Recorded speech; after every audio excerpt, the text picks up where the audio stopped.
Brian Scalabrine versus George the Messiah, the streetball showdown that shocked NYC.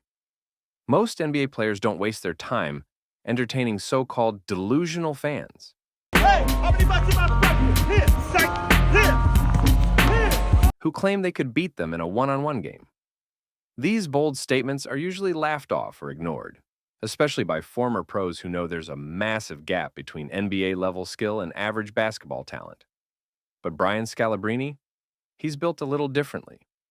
Not only does he hear those challenges, he embraces them. And time again, he steps onto the court to prove one thing. No average hooper, no matter how confident, athletic, or trash talk savvy they are, can compete with someone who's made it to the NBA. Last week, Scalabrine faced what might have been his wildest post-NBA challenge yet. It wasn't just another YouTube clip for the Scallenge, or a fun gym battle against a cocky teen. This was something much more intense, an all-out, gritty, no-holds-barred streetball duel against one of New York City's loudest and most physical underground players, George the Messiah. Hey, how many bucks in my pocket? Here, here. Okay. Too fucking little. Get him a membership. $9.99, $120 a year. Planet Fitness. But before diving into that chaotic matchup, let's revisit why Brian Scalabrine has become such a cult icon in the basketball world. Who is the White Mamba? Brian Scalabrine, affectionately known as the White Mamba, a play on Kobe Bryant's Black Mamba nickname, spent 11 seasons in the NBA. He played for the New Jersey Nets, Boston Celtics, and Chicago Bulls. While he wasn't a star in terms of stats, averaging around 3 points per game, he was beloved by teammates and respected for his hustle, defensive IQ, and willingness to do the dirty work on the court. And yes, he's got a championship ring to prove it. He was part of the 2008 Boston Celtics squad that took home the NBA title. Scalabrine wasn't the guy lighting up scoreboards, but according to legends like Kevin Garnett and Paul Pierce, he could seriously hoop in practice. In fact, Garnett once said Scalabrine would put his shoes on mid-practice just to go one-on-one with whoever was talking trash. The man lived for competition, the Scallenge, humbling the confident. After retirement, Brian leaned into his reputation by launching a show called The Scallenge. Welcome to the Toucher and Rich one-on-one Scallenge, where Brian Scalabrine gets to finally shut up all those people that think they're better than him in basketball. Where he took on fans and semi-pros who claimed they could beat him one-on-one. These weren't just couch potatoes either. Some were former Division I college players, some were high school standouts, some were just ultra-confident gym rats. But none of them stood a chance. Game after game, Scalabrine exposed the gap between NBA talent and everyone else. This is a guy with some Big East experience. Pac-10 versus Big East. Scalabrine versus Tomaszewski.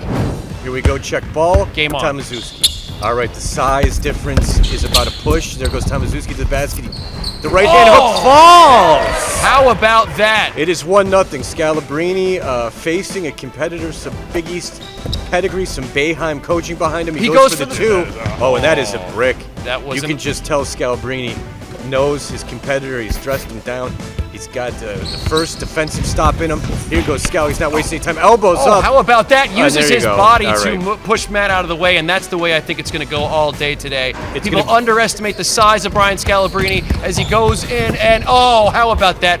Rookie mistake. Only somebody who played for Syracuse would make a mistake like that. He would post them up, hit tough jumpers, block shots, and finish with dominant scores like 11-1 or 11-0. The show made one thing clear.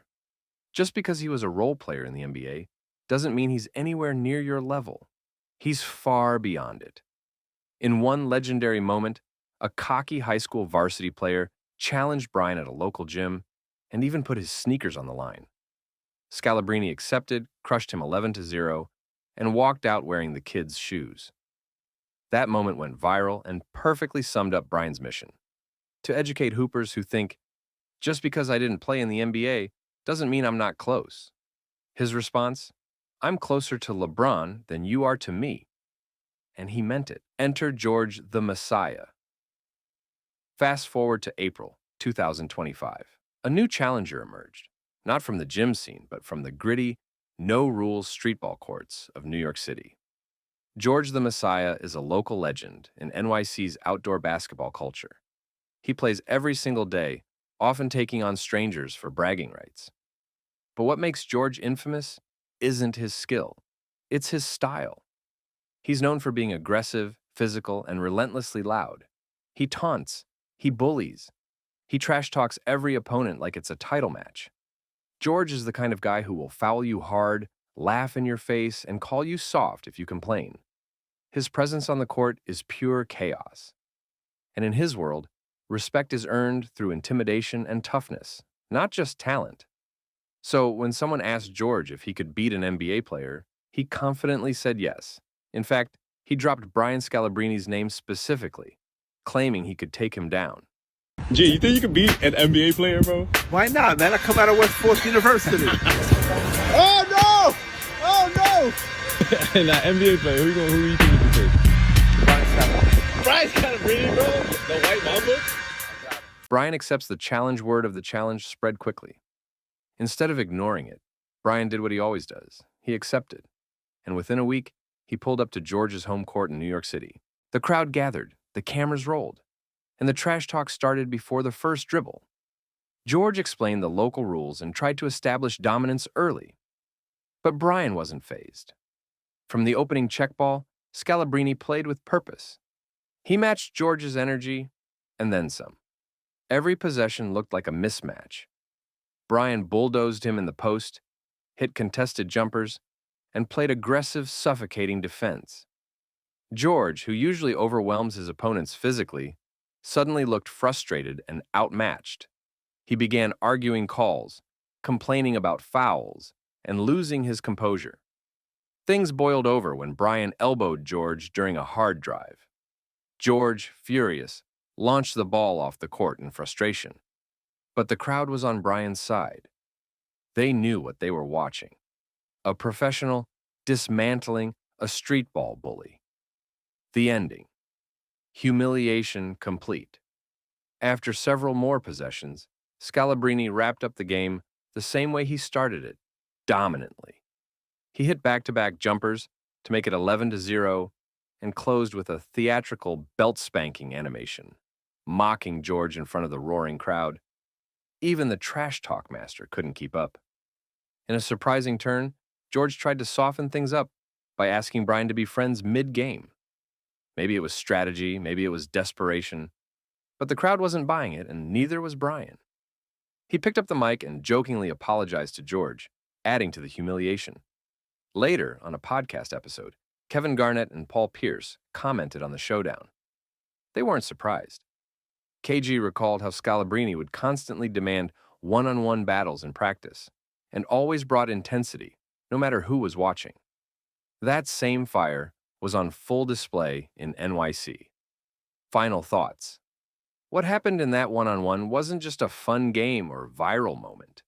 It was a wake-up call for hoopers everywhere who think they're just a step away from pro-level talent. Brian Scalabrini may not be an NBA legend in the traditional sense, but he's become a legend in a new way.